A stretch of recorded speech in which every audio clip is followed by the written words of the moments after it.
Hello students, இன்னைக்கு நான் parametric testல U test problem எப்படி solve பண்றதுன்னு பார்க்கலாம். U testன்னு கொடுப்பாங்க, இல்லைன்னா rank sum test, இல்லைன்னா Wilcoxon test, இல்லைன்னா Mann-Whitney test. இது எல்லாமே same test தான். So first question பார்க்கலாம். Suppose that in a study of a sedimentary rock, the following diameters in millimeters were obtained for two kinds of sand. So sand 1 data கொடுத்திருக்காங்க, sand 2 data கொடுத்திருக்காங்க. Use the U test at the 0.01 level of significance to test the null hypothesis that the two samples come from the identical populations against the alternative hypothesis that the populations are not identical. So ரெண்டு type of sample கொடுத்துருக்காங்க. எப்போவுமே you டெஸ்ட்டுக்கு ரெண்டு sample வேணும். இது almost parametric டெஸ்ட்டில் எப்படி D test solve பண்ணுறோமோ, ஸோ பேராமெட்ரிக் டெஸ்ட்டில் டி டெஸ்ட்டுக்கு எப்படி ரெண்டு சாம்பிள் வேணுமோ அதே மாதிரி யூ டெஸ்ட்டுக்கு கம்பல்சரி ரெண்டு சாம்பிள் வேணும். ரெண்டு சாம்பிள் இருந்தால் தான் நம்ம ப்ராப்ளம் சால்வ் பண்ண முடியும். ஸோ சேம் திங் ரெண்டு சாம்பிள் கொடுத்துருக்காங்க, சாண்ட் 1 சாண்ட் 2. நெக்ஸ்ட்டு அவங்களே சொல்லிட்டாங்க use the U test. So U டெஸ்ட்டில் சால்வ் பண்ண சொல்லிட்டாங்க. லெவல் ஆஃப் சிக்னிஃபிகன்ஸ் கொடுத்துருக்காங்க 0.01 level of significance. Null hypothesis என்னென்னா two samples come from the ஐடென்டிக்கல்னா சேம் பாப்புலேஷன், ரெண்டு சேம் பாப்புலேஷனா இல்லைனா டிஃப்ரெண்ட் பாப்புலேஷனா அப்படின்றது செக் பண்ணணும். ஸோ ப்ராப்ளம் ஸ்டார்ட் பண்ணும்போது எப்போவுமே நல் ஹைப்போதசிஸ் ஃபிக்ஸ் பண்ணுவோம். நல் ஹைப்போதசிஸ் என்ன, H0 என்னென்னா μ1 cap is equal to μ2 cap. Sample 1உடைய பாப்புலேஷன் மீடியனும் சாம்பிள் 2உடைய பாப்புலேஷன் மீடியனும். ஸோ நம்ம பேராமெட்ரிக்கில் நம்ம பாப்புலேஷன் மீன் யூஸ் பண்ணுவோம், நான் பேராமெட்ரிக்கில் பாப்புலேஷன் மீடியன் யூஸ் பண்ணுவோம். ஸோ அதனால் இங்கே கேப் போட்டிருக்கேன். கேப் மீனிங் என்னென்னா இது population median. So μ1 cap is equal to μ2 cap, அதாவது ரெண்டும் சேமாக இருக்குது, ஏன்னா ஐடென்டிக்கலாக இருக்குது. Against the alternative hypothesis. Alternative hypothesis H1 எடுத்திருக்கோம். H1 என்னென்னா μ1 cap is not equal to μ2 cap. So μ1 cap μ2 cap not equal. So first step hypothesis compulsory fix பண்ணணும். Hypothesis fix பண்ணிட்டு தான் ப்ராப்ளம் சால்வ் பண்ண ஆரம்பிக்கணும். ஏன்னா ப்ராப்ளம் ஹைப்போதசிஸ் நம்ம எடுத்த ஹைப்போதசிஸ் அக்செப்ட் பண்ண முடியுமா ரிஜெக்ட் பண்ண முடியுமான்றதுக்கான தான் கால்குலேஷன். நெக்ஸ்ட்டு டேபிள் வேல்யூ இங்கே போட்டுடலாம். எத்தனை டேட்டா இருக்குன்னா சாம்பிள் 1ல் சாண்ட் 1ல் மொத்தம் எத்தனை டேட்டா இருக்குன்னா 15 டேட்டாஸ் இருக்குது. அதுமாதிரி சாண்ட் 2ல் 14 டேட்டாஸ் இருக்குது. அப்போ both the data are greater than 8 இருந்தால் அது லார்ஜ் சாம்பிளில் வந்துடும். ஸோ இங்கே போத் த டேட்டா, இது 15 டேட்டாஸ் இருக்குது, இல்லை 14 டேட்டாஸ் இருக்குது. ஸோ இது greater than 8, so it is under large sample. ரெண்டுமே கிரேட்டர் தென் 8 இருக்கணும். ரெண்டுமே கிரேட்டர் தென் 8 இருந்தால் மட்டும்தான் ப்ராப்ளம் லார்ஜ் சாம்பிளில் சால்வ் பண்ணணும். ரெண்டுமே லெஸ் தென் 8 இருந்தால் நம்ம என்ன பண்ணலாம், ஸ்மால் சாம்பிளில் சால்வ் பண்ணலாம். ஸோ லார்ஜ் சாம்பிள் போது Z டெஸ்ட் யூஸ் பண்ண போகிறோம். ஸோ நல் ஹைப்போதசிஸ் ஃபிக்ஸ் பண்ணிட்டோம். ஸோ டேட்டா எத்தனை டேட்டா பார்த்தோம்னா 1 15 1 14. ஸோ இது greater than 8, so the problem is under large sample. So நம்ம மீடியன் சொல்லிவிட்டு, மீடியன்னால என்னென்னா டேட்டாவை அசெண்டிங் ஆர்டர்லேயோ இல்லை டிசெண்டிங் ஆர்டர்லையோ அரேஞ்ச் பண்ணிவிட்டு தான் ப்ராப்ளமை சால்வ் பண்ணணும். இப்போ நம்ம கிவன் டேட்டாவை arrange the data in ascending order. டேட்டாவை அசெண்டிங் ஆர்டரில் அரேஞ்ச் பண்ண போகிறோம். கம்ப்ளீட்டாக என்டையர் டேட்டாவை எடுத்து சால்வ் பண்ண போகிறோம். அப்போ அரேஞ்ச் பண்ணும்போது நம்ம என்ன பண்ணணும், சாம்பிள் 1 சாம்பிள் 2 எடுத்துக்கோங்க. ரெண்டுத்தையும் சேர்த்து தான் அரேஞ்ச் பண்ண போகிறோம். ஆனால் ஆர்டர் சாண்ட் 1ல் இருந்ததுன்னா 1ல் போடுங்க, 2ல் இருந்தால் 2 போடுங்க. இப்போ இதில் பார்த்தீங்கன்னா ஸ்மாலஸ்ட் எல்லாமே 0.something இருக்குது. ஸோ 0.1ல் என்னென்ன டேட்டா இருக்குது அப்படின்னு செக் பண்ணுங்கள். ஸோ 0.1ல் பார்த்தீங்கன்னா இங்கே 0.17, நெக்ஸ்ட்டு பார்த்தீங்கன்னா 0.18 இருக்குது. நெக்ஸ்ட்டு பார்த்தீங்கன்னா 0.12 இருக்குது. நெக்ஸ்ட்டு இதில் 0.1ல் டேட்டாவே கிடையாது. ஸோ இந்த மூணு டேட்டாவும் என்ன பண்ணணும், சாம்பிள் 1ல் இருக்குது. ஸோ சாம்பிள் 1ல் இருந்தால் என்ன பண்ணுங்க எழுதிடுங்க. அப்போ 0.12 0.17 0.18. ஸோ இதை அசெண்டிங் ஆர்டரில் எழுதணும். ஸோ மூணுமே சாண்ட் 1ல் இருக்குது, சாம்பிள் 1ல். ஸோ சாம்பிள் 1ல் எழுதிக்கோங்க 0.12, நெக்ஸ்ட்டு 0.17 வரும், நெக்ஸ்ட்டு 0.18. ஸோ இந்த மூணு டேட்டா முடிச்சிட்டோம். ஸோ 1ல் இருக்க டேட்டா முடிஞ்சிச்சு, கேன்சல் பண்ணிக்கோங்க, அப்போ தான் கேல்குலேட் பண்ண ஈஸியாக இருக்கும். இப்போ 2ல், ஸோ 0.2ல் என்னென்ன டேட்டா இருக்குது பாருங்கள். 0.2ல் இங்கே ஒரு டேட்டா இருக்குது 0.2ல். நெக்ஸ்ட் இதுலேயும் செக் பண்ணுங்கள் 0.2 டேட்டா இங்கே ஒரு டேட்டா இருக்குது. நெக்ஸ்ட்டு அவ்வளோதான், இந்த 2 டேட்டா தான் இருக்குது. ஸோ 0.20 எது வந்து இன்க்ரீஸிங்கில் இருக்குது ஸ்மாலஸ்ட்னா 0.20 சாம்பிள் 1ல் இருக்குது, அதில் 0.20. நெக்ஸ்ட்டு 0.26 சாம்பிள் 2ல் இருக்குது. ஸோ சாம்பிள் 2ல் எழுதுறீங்க, நெக்ஸ்ட்டில் 0.26ன்னு எழுதணும். இப்போ 2 முடிஞ்சு, நெக்ஸ்ட்டு 3. ஸோ இந்த டேட்டாஸ் கேன்சல் பண்ணிக்கோங்க. ஸோ இனிமேல் இந்த டேட்டா யூஸ் பண்ணக்கூடாது. நெக்ஸ்ட்டு 0.3ல் என்னென்ன டேட்டா இருக்குதுன்னு பாருங்கள். ஸோ 0.3 பார்த்தீங்கன்னா ஃபஸ்ட்டு ரோவில் இதோ 1.36 இது 0.35. நெக்ஸ்ட்டு பார்த்தீங்கன்னா 0.32. நெக்ஸ்ட்டு இதில் என்ன இருக்குது 0.39 இருக்குது. ஸோ மொத்தம் 3 டேட்டா இருக்குது. ஸோ 3 டேட்டாவும் ஆர்டரில் அரேஞ்ச் பண்ணுங்கள். ஸோ 3 டேட்டாவில் 0.32 தான் ஃபஸ்ட்டு, அது வந்து சாண்ட் 1ல் இருக்குது. ஸோ 0.32. நெக்ஸ்ட்டு 0.35 அதுவும் சாண்ட் 1ல் இருக்குது, 0.35. நெக்ஸ்ட்டு வந்து 0.39 சாண்ட் 2ல் இருக்குது. ஸோ 0.39. நெக்ஸ்ட்டு 4 பாருங்கள். ஸோ 4 பார்த்தீங்கன்னா இங்கே 0.47 இருக்குது. நெக்ஸ்ட் இங்கே 0.49 இருக்குது. நெக்ஸ்ட் இங்கே 0.43 இருக்குது. நெக்ஸ்ட்டு 0.40 இருக்குது. நெக்ஸ்ட்டு இதில் பார்த்தீங்கன்னா 0.48. Next so that's all. So இதை வந்து இன்க்ரீஸிங் ஆர்டரில் அரேஞ்ச் பண்ணணும். ஸோ இன்க்ரீஸிங் ஆர்டர்னால் ஃபஸ்ட்டு 0.40. ஸோ 0.40 சாண்ட் 1ல் இருக்குது, அதில் 0.40 எழுதிக்கோங்க. நெக்ஸ்ட்டு 0.43 வந்து சாண்ட் 1ல் இருக்குது, 0.43. நெக்ஸ்ட்டு 0.47 அதுவும் சாண்ட் 1ல் இருக்குது. ஸோ 0.47. நெக்ஸ்ட்டு 0.48 சாண்ட் 2ல் இருக்குது. ஸோ 0.48. நெக்ஸ்ட்டு 0.49 சாண்ட் 1ல் இருக்குது. ஸோ 0.49.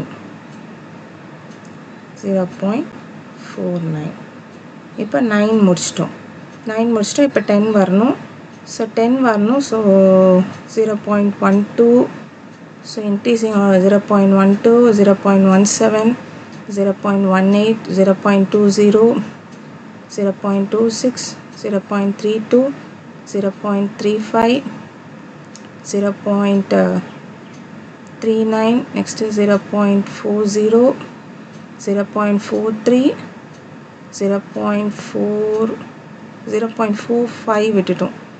ஸோ 0.43க்கு அப்புறம் 0. ஸோ நம்ம என்ன பண்ணணும், ஒரு கேல்குலேஷனும் ரொம்ப கேர்ஃபுல்லாக பண்ணணும். ஸோ 0.43க்கு அப்புறம் 0.45 வரணும். ஸோ 0.45 சாண்ட் 1ல் இருக்குது, 0.45. நெக்ஸ்ட்டு 45க்கு அப்புறம் தான் 0.47 அதுவும் சாண்ட் 1ல் இருக்குது, 0.47. நெக்ஸ்ட்டு 0.48 சாண்ட் 2ல் இருக்குது, 0.48. நெக்ஸ்ட்டு 0.49 சாண்ட் 1ல் இருக்குது. ஸோ 0.49. ஸோ 0.4 முடிச்சிட்டோம். நெக்ஸ்ட்டு 0.5. ஸோ இந்த மாதிரி என்ன பண்ணணும்னா டேட்டாவை என்ன பண்ணணும், அரேஞ்ச் பண்ணணும். ஸோ நான் மொத்த டேட்டா அரேஞ்ச் பண்ணிவிட்டேன். மொத்தம் வந்து இதில் 15 டேட்டாஸ் இருக்குது. நெக்ஸ்ட்டு இதில் எத்தனை டேட்டா இருக்குன்னா 14 டேட்டா இருக்குது. ஸோ 14 ஆட் பண்ணோன்னா நமக்கு மொத்தம் 29 டேட்டாஸ் வரும். ஸோ 29 டேட்டாஸ் என்ன பண்ணியாச்சு, அரேஞ்ச் பண்ணியாச்சு. ஸோ அரேஞ்ச் பண்ணும்போது எதுவுமே ரிப்பீட்டட் இல்லை.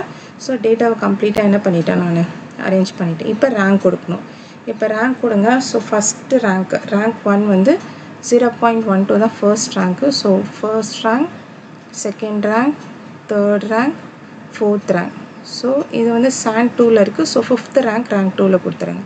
நெக்ஸ்ட்டு இது 6th ரேங்க், இது 7th ரேங்க். நெக்ஸ்ட்டு இது வந்து 8th ரேங்க்கு. நெக்ஸ்ட்டு இது வந்து 9th rank, 10th rank, 11th rank, 12th rank. Next இது வந்து என்னென்னா 13th ரேங்க்கு சாம்பிள் 2ல். Next 14th rank. மொத்தம் 29 ரேங்க்ஸ் வந்து கொண்டு வரணும். பிகாஸ் எத்தனை டேட்டா இருக்குன்னா 29 டேட்டாஸ் இருக்குது. ஸோ 29 டேட்டாஸும் இதுக்குள்ளே கொண்டு வரணும். நெக்ஸ்ட்டு 14th ரேங்க் அப்புறம் 15th ரேங்க்கும் சாம்பிள் 1ல் இருக்குது. நெக்ஸ்ட்டு இது 16th ரேங்க்கு, இது 17th ரேங்க்கு, இது 18th ரேங்க்கு, இது 19th ரேங்க்கு, இது 20th ரேங்க்கு. ஸோ இது நெக்ஸ்ட் என்னென்னா 21st rank, 22 rank, 23 rank, 24 rank, 25 rank, 26 rank, 27 rank, next 28, next இந்த 1.1336 வந்து ஆக்சுவலி பார்த்தீங்கன்னா சாம்பிள் 1ல் இருக்குது, நான் சாம்பிள் 2ல் எழுதிட்டேன். ஸோ திஸ் இஸ் சாம்பிள் 1ல் வரும். The last data 1.36. ஸோ கடைசியில் 29th ரேங்க் வந்து சாம்பிள் 1ல் இருக்குது. ஸோ மொத்தம் எத்தனை டேட்டாஸ் இருந்ததுன்னா 29 டேட்டாஸ் இருந்தது. ஸோ 29 டேட்டாஸ் இருக்கிறனால நம்ம என்ன பண்ணணும்னா 29 ரேங்க் வரைக்கும் வரணும். நெக்ஸ்ட்டு இந்த ரேங்க் 1, 2, 3 எல்லாத்தையும் ஆட் பண்ணுங்கள். ஸோ ஆட் பண்ணிங்கன்னா உங்களுக்கு என்ன வரும், ரேங்க் கிடச்சிரும். ஸோ டோட்டல் ரேங்க் கிடச்சிரும். ஸோ அது டோட்டல் ரேங்க் R1 என்னென்னா இது டோட்டல் பண்ணுங்கள், 162 வந்துருச்சு. நெக்ஸ்ட்டு இது டோட்டல் ரேங்க்கு, ரேங்க் 2 பண்ணுங்கள். ரேங்க் 2 எத்தனை ரேங்க்னா 273. நெக்ஸ்ட்டு இதில் மொத்தம் எத்தனை டேட்டாஸ் இருக்குன்னா N1 வந்து கம்ப்ளீட்டாக 15 டேட்டாஸ் இருந்தது. N2 வந்து எத்தனை டேட்டாஸ் இருந்ததுன்னா கம்ப்ளீட்டாக 14 டேட்டாஸ் இருந்தது. ஸோ இது லார்ஜ் சாம்பிள் சொன்னோம். ஸோ ஃபஸ்ட்டு ஸ்டெப்பு ரேங்க்கை ஃபைண்ட் அவுட் பண்ணிவிடுங்க. நெக்ஸ்ட்டு ஸ்டெப் என்னென்னா என்ன பண்ண U1 கண்டுபிடிக்கணும். U1 என்னென்னா R1 is equal to R1 minus N1 into N1 plus 1 divided by 2. R1 என்னென்னா இது R1. ஸோ R1 வந்து 162. ஸோ 162 minus N1 வந்து 15 plus 1 வந்து 16 divided by 2. ஸோ இதை calculate பண்ணிங்கன்னா உங்களுக்கு வந்து 162 minus 120. ஸோ உங்களுடைய வேல்யூ வந்து 42. ஸோ U1 வேல்யூ வந்து 42. இது U test. So U1 U2 வச்சு தான் சால்வ் பண்ணணும். Next rank 2. So rank 2 R2 வந்து 273 minus N2 மொத்தம் 14 டேட்டா. ஸோ 14 into 14 plus 1 வந்து 15 divided by 2 which is equal to 273 minus 105. Subtract பண்ணிங்கன்னா 168. So U1 U2 find out பண்ணிட்டோம். U என்னென்னா minimum of U1 and U2. So இதில் இருக்க minimum value 42 minimum வேல்யூவா இல்லைனா 168 minimum வேல்யூவா, 42 தான் minimum value. So equal to 42ன்னு எடுத்துக்கோங்க.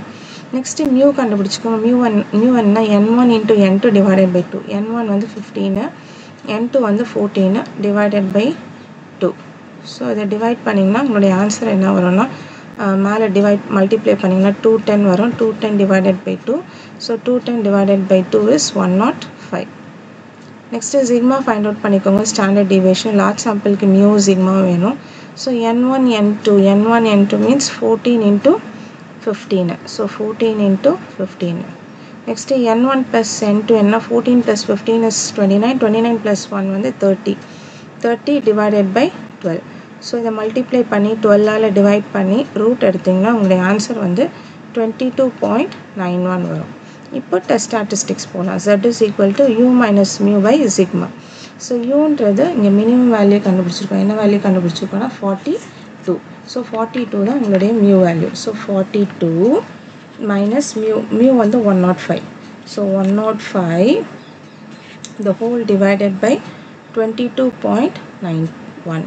ஸோ இதை சப்ராக்ட் பண்ணிவிட்டு டிவைட் பண்ணிங்கன்னா உங்களுடைய ஆன்சர் வந்து -2.75. ஸோ எப்போவுமே கேல்குலேட்டட் வேல்யூ பாசிட்டிவ் வேல்யூவாக இருக்கணும். ஸோ நெகட்டிவாக இருந்தால் என்ன பண்ணிக்கோங்க, பாசிட்டிவ் சேஞ்ச் பண்ணிக்கோங்க 2.75. ஸோ இதுதான் வந்து உங்களுடைய கேல்குலேட்டட் வேல்யூ. ஸோ நெக்ஸ்ட்டு என்ன பண்ணணும், டேபிள் வேல்யூ கண்டுபிடிக்கணும். டேபிள் வேல்யூ கண்டுபிடிக்கிறதுக்கு level of significance. So already level of significance என்ன கொடுத்துருந்தாங்க, 1% level of significance. So Z டேபிளில் 1% லெவல் ஆஃப் சிக்னிஃபிகன்ஸில் உங்கள் டேபிள் வேல்யூ என்னென்னா 2.576. ஸோ உங்களுடைய டேபிள் வேல்யூ கண்டுபிடிச்சி இந்த டேபிள் வேல்யூக்குள்ளே இந்த கேல்குலேட்டட் வேல்யூ இருக்கா அப்படின்னு பார்க்கணும். Calculated value less than table வேல்யூவா, இல்லை calculated value less than table value கிடையாது. So calculated value is greater than table value. அப்போ calculated value is greater than table வேல்யூனா H0 is rejected. H0 reject பண்ணுறோம் அப்படின்னா H1 அக்செப்ட் பண்ணணும். H1 என்னது, mu1 cap is not equal to mu2 cap. அப்போ ரெண்டுமே சேமாக இல்லை, அதான் மீனிங். அப்போ ரெண்டுமே சேமாக இல்லை அப்படின்னா என்ன அர்த்தம், there is a significant difference in the population of grain size. So there is a difference. So both are identical கிடையாது, both are not identical அப்படின்னு சொல்லிட்டு ப்ராப்ளம் என்ன பண்ணுங்க, கம்ப்ளீட் பண்ணிவிடுங்க. ஸோ இங்கே ப்ராப்ளம் ரிஜெக்ட் ஆகுது. இந்த ரிஜெக்டட் அக்செப்ட்ன்றது ரொம்ப இம்பார்ட்டன்ட். நம்ம ஹெச் நாட்டை ஃபிக்ஸ் பண்ணுறது இம்பார்ட்டண்ட்டு, அது ரிஜெக்ட் ஆகுதா அக்செப்ட் ஆகுதா அப்படின்னு சொல்லணும், அதுவும் important. Next question, test whether the following two samples have been drawn from the same population using rank sum test. Sample 1 கொடுத்துருக்காங்க, சாம்பிள் 2 கொடுத்துருக்காங்க. இப்போ என்ன சொல்லியிருக்காங்கன்னா, இந்த ரெண்டு சாம்பிளும் சேம் பாப்புலேஷன் வந்திருக்கா அப்படின்னு ஃபைண்ட் அவுட் பண்ணணும் using rank sum test. So rank sum பண்ணணும். ஸோ ரேங்க்கும் கண்டுபிடிக்கணும், சம்மும் கண்டுபிடிக்கணும். ஸோ ரேங்க் சம் டெஸ்ட் அப்படின்னா ரெண்டு டெஸ்ட் இருக்குது. ஒன்று யூ டெஸ்ட் இருக்குது, இன்னொன்று என்னென்னா ஹெச் டெஸ்ட் இருக்குது. ஸோ ரெண்டு டெஸ்ட் இருக்குது. ஸோ நம்ம வந்து இங்கே யூ டெஸ்ட்டு தான் யூஸ் பண்ண போகிறோம். ஏன் யூ டெஸ்ட் யூஸ் பண்ண போகிறோம்னா, ரெண்டு சாம்பிள் தான் கொடுத்துருக்காங்க. 2 சாம்பிள் கொடுத்துருந்தா இந்த ரேங்க் சம் டெஸ்ட்டில் யூ டெஸ்ட் யூஸ் பண்ணணும். மோர் தென் 2 சாம்பிள் கொடுத்துருந்தா ஹெச் டெஸ்ட்டுக்கு போகணும். ஸோ இங்கே ப்ராப்ளம் என்னென்னா 2 சாம்பிள் தான் கொடுத்துருக்காங்க, அதனால் ப்ராப்ளமே நம்ம யூ டெஸ்ட்டு. அப்போது வந்து ரேங்க் சம் டெஸ்ட்னால் ரெண்டு டெஸ்ட் இருக்குது, ஒன்று யூ இன்னொன்று ஹெச். இப்போ ரெண்டு சாம்பிள் கொடுத்துருக்கனால நான் யூ டெஸ்ட்டு தான் யூஸ் பண்ண போகிறேன். ஸோ யூ டெஸ்ட்னா சாம்பிள் 1, சாம்பிள் 1ல் மொத்தம் 9 இருக்குது, சாம்பிள் 2ல் வந்து 8 இருக்குது. ஸோ சாம்பிள் 1 கிரேட்டர் தென் 8 இருக்குது, சாம்பிள் 2 வந்து கிரேட்டர் தென் 8 இல்லை, ஈவன் கிரேட்டர் தென் 8 இல்லைனாலும் நான் வந்து ஜெட் டெஸ்ட்டு தான் பண்ண போகிறேன். ஏன்னா ஜெட் டெஸ்ட் பண்ணிங்கன்னா தான் உங்களுக்கு ஈஸியாக இருக்கும். இல்லைன்னா நீங்கள் வந்து வில்காசன் ரேங்க் சம் உடைய டேபிள் எடுத்து ஃபைண்ட் அவுட் பண்ணணும். அதுக்கு பதிலாக நீங்கள் என்ன பண்ணலான்னா ஜெட் டெஸ்ட்டு, ஜெட் டேபிளில் ஈஸி தான் வேல்யூஸு. ஸோ ஜெட் டேபிள்லேருந்து எடுத்துக்கலாம். ஸோ ஃபஸ்ட்டு என்ன பண்ணணும், நல் ஹைப்போதசிஸ் ஃபிக்ஸ் பண்ணோம். நல் ஹைப்போதசிஸ் என்ன, ஹெச் நாட்டு μ1 கேப் ஈக்குவல் டு μ2 கேப்பு. இந்த ரெண்டு பாப்புலேஷனும் சேம் தான் அப்படின்றது தான் ஃபஸ்ட்டு. ஆல்டர்னேட் ஹைப்போதசிஸ்னால் ரெண்டு பாப்புலேஷனும் சேம் இல்லைன்னு அர்த்தம். நெக்ஸ்ட் என்ன பண்ணுங்க, அரேஞ்ச் டேட்டான்னு அசெண்டிங் ஆர்டரில் டேட்டா வேணால் பண்ணிக்கோங்க, அரேஞ்ச் பண்ணிக்கோங்க. ஸோ நான் ஆல்ரெடி அரேஞ்ச் பண்ணி தான் வச்சுருக்கேன். So first smallest value 70 sample 2ல் இருக்கேன், நான் சாம்பிள் 2ல் எழுதியிருக்கேன். நெக்ஸ்ட்டு ஸ்மாலஸ்ட் வேல்யூ வந்து 85 சாம்பிள் 2ல் இருக்கேன், 85 இருக்குது. நெக்ஸ்ட்டு ஸ்மாலஸ்ட் வேல்யூ வந்து இங்கேயும் இருக்குது, 94 இருக்குது, இங்கேயும் 94 இருக்குது. அப்போது சாம்பிள் 1லேயும் ஒரு 94 இருக்குது, சாம்பிள் 2லேயும் ஒரு 94 இருக்குது. ரெண்டுத்தையும் போட்டுட்டு இங்கே ப்ராக்கெட் போட்டு வச்சுக்கோங்க, ஏன்னா இது ரெண்டும் டை, ஏன்னா இது ரெண்டும் same value. Next highest value என்னென்னா 97. ஸோ 97 எங்கே இருக்குன்னா சாம்பிள் 2ல் இருக்குது. ஸோ 97 சாம்பிள் 2ல். நெக்ஸ்ட்டு 101 சேம் திங், 101 எங்கே இருக்குன்னா சாம்பிள் 2ல் இருக்குது. ஸோ சாம்பிள் 2ல் எழுதியிருக்கேன். நெக்ஸ்ட்டு 104 சாம்பிள் 1ல் இருக்குது. ஸோ சாம்பிள் 1ல் எழுதியிருக்கேன்.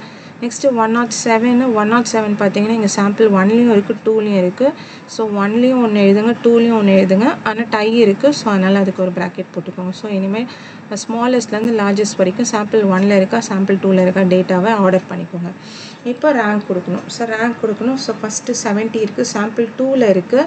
ஸோ சாம்பிள் 2க்கு ஃபர்ஸ்ட் ரேங்க்கு, இது second rank. Next third rank கொடுக்கணும். தேர்ட் ரேங்க் என்னென்னா இங்கேயும் 94 இருக்குது, இங்கேயும் 94 இருக்குது. ஸோ தேர்ட் பொசிஷன்லேயும் 94 இருக்குது, ஃபோர்த்து பொசிஷன்லேயும் 94 இருக்குது. So 3 + 4 divided by 2. So 3 + 4 divided by 2 என்னென்னா 3.5. ஸோ இதுக்கும் 3.5 கொடுத்துருங்க, இதுக்கும் 3.5 கொடுத்துருங்க. இப்போ ஃபோர்த் ரேங்க்கை விட்டுடணும், ஏன்னா 3 4 இப்போ என்ன பண்ணிக்கிட்டோம், சேர்த்து தான் மர்ஜ் பண்ணியிருக்கோம். நெக்ஸ்ட்டு ஃபிஃப்த் ரேங்க் சாம்பிள் 2ல் இருக்குது. ஸோ ஃபிஃப்த் ரேங்க் எங்கே கொடுத்துருங்க, சிக்ஸ்த் ரேங்க் எங்கே கொடுத்துருங்க, செவன்த் ரேங்க். இப்போ எயித் ரேங்க் ரெண்டு டேட்டா இருக்குது, 107 இருக்குது, இங்கேயும் 107 இருக்குது. ஸோ எயித் ரேங்க்கும் கொடுக்கணும், 9th ரேங்க்கும் கொடுக்கணும். 8 + 9 டிவைடட் பை 2 என்னென்னா 8.5. ஸோ 8.5 ரேங்க் சாம்பிள் 1க்கு ஒரு 8.5, சாம்பிள் 2க்கு 8.5. ஸோ 9th ரேங்க் கொடுக்கக்கூடாது, விட்டுருணும். ஸோ 10th ரேங்க் வந்து இங்கே இருக்குது. நெக்ஸ்ட்டு 11th ரேங்க் இங்கே. Next 12th rank, 13th rank. Next 14th rank இங்கே. Next 15th rank, 16th rank, 17th rank. இப்போ பார்த்தீங்கன்னா 9யும் 8யும் ஆட் பண்ணிங்கன்னா மொத்தம் 17 டேட்டாஸ் வரும். அதேமாதிரி ரேங்க்கும் 17 ரேங்க்ஸ் வரணும். நெக்ஸ்ட்டு டோட்டல் பண்ணுங்கள். ஸோ ரேங்க் 1 டோட்டல் பண்ணுங்கள். ஸோ ரேங்க் 1 டோட்டல் பண்ணிங்கன்னா 102. நெக்ஸ்ட்டு ரேங்க் 2 டோட்டல் பண்ணுங்கள். ரேங்க் 2 டோட்டல் பண்ணிங்கன்னா 51. So next U1 find out பண்ணலாம். ஸோ U1 என்னன்னா R1 வந்து 102 மைனஸ் N1. N1 என்ன 9 × 9 + 1 வந்து 10 டிவைடட் பை 2. ஸோ ஆன்சர் என்னென்னா கேல்குலேட் பண்ணிங்கன்னா 102 minus 45 which is equal to 57. Next U2 find out பண்ணுங்கள். U2க்கு ரேங்க் 2 வந்து 51 மைனஸ் N2 டேட்டா 8 டேட்டாஸ் இருக்குது, 8 × 9 divided by 2 which is equal to 51 minus 36. 51 minus 36 வந்து 15. இப்போ U1 U2 ஃபைண்ட் அவுட் பண்ணி வச்சுருக்கோம். So U1லேயும் U2லேயும் எது மினிமம் நம்பரோ அதுதான் நமக்கு வந்து என்னென்னா U. இப்போ U வேல்யூ நம்ம ஃபைண்ட் அவுட் பண்ணி வச்சுக்கலாம். So U is equal to minimum of U1 and U2. So minimum of U1 என்னதுன்னா 57, U2 என்னென்னா 15. ஸோ இதில் மினிமம் என்னென்னா 15. ஸோ ஸ்மால் சாம்பிள்ன்றனால ப்ராப்ளம் இதோட கூட ஸ்டாப் பண்ணிவிட்டு நம்ம என்ன பண்ணலாம், வில்காசன் ரேங்க் சம் டெஸ்ட் டேபிளை ஃபைண்ட் அவுட் பண்ணி அதுலேருந்து என்ன பண்ணலாம்னா வெதர் ப்ராப்ளம் வந்து அக்செப்ட் ஆகுதா ரிஜெக்ட் ஆகுதான்னு செக் பண்ணலாம். ஆனால் நான் இப்போ Z டெஸ்ட்லேயே பண்ண போகிறேன். Z டெஸ்ட்டில் மியூ என்னென்னா N1 into N2 divided by 2. So 9 into 8 divided by 2 equal to 36. Same thing sigma find out பண்ணலாம். சிக்மா இந்த ரூட் ஆஃப் N1 N2 வந்து 9 into 8 into 9 plus 8 plus 1 என்னென்னா 18 divided by 12. ஸோ இதை calculate பண்ணிங்கன்னா உங்களுடைய answer வந்து 10.39. So sigma find out பண்ணிட்டோம். Next test statistics. Test statistics U minus mu divided by sigma. U என்னென்னா 15 ஃபைண்ட் அவுட் பண்ணி வச்சுருக்கோம். 15 minus 36 divided by 2 சிக்மா வந்து 10.39. ஸோ இதை சப்ராக்ட் பண்ணி கால்குலேட் பண்ணிங்கன்னா மைனஸ் 2.02. ஸோ எப்போவுமே கால்குலேட்டட் வேல்யூ வந்து பாசிட்டிவில் தான் இருக்கணும். ஸோ உங்களுடைய கால்குலேட்டட் வேல்யூ 2.02 பாசிட்டிவில் எடுத்துக்கோங்க. Next table value find out பண்ணோம். டேபிள் வேல்யூக்கு லெவல் ஆஃப் சிக்னிஃபிகன்ஸ் என்னென்னு கொடுத்துருக்காங்க. 5% லெவல் ஆஃப் சிக்னிஃபிகன்ஸில் உங்கள் டேபிள் வேல்யூ என்னென்னா 1.96. ஸோ இந்த கால்குலேட்டட் வேல்யூ இந்த டேபிள் வேல்யூக்குள்ளே இருக்கான்னு செக் பண்ணுங்கள். இருக்கானா இல்லை, calculated value is greater than table value. So calculated value is stable than greater than table value, H0 is rejected. So H0 வந்து என்ன ஆகுதுன்னா ரிஜெக்ட் ஆகுது. அப்போ H0 ரிஜெக்டட் அப்படின்னா என்னென்னா H1 அக்செப்ட் ஆகுது. அப்போ H1 என்னது, H1 என்னென்னா mu1 cap is not equal to mu2 cap. அப்போ ரெண்டுமே என்னவா இல்லை, சேமாக இல்லை. mu1 cap is not equal to mu2 cap. So both the population are not came from the same sample. சரியா, சேம் பாப்புலேஷன். ஸோ ரெண்டுமே same கிடையாது, ரெண்டுமே different. So both are different, இல்லைன்னா ஐடென்டிக்கல். போத் ஆர் டிஃப்ரெண்ட் சொல்லலாம், இன்னும் not identical. Not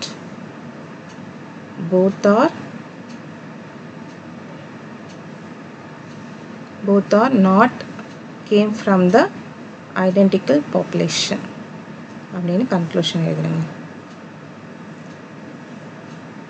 Not identical. Next question.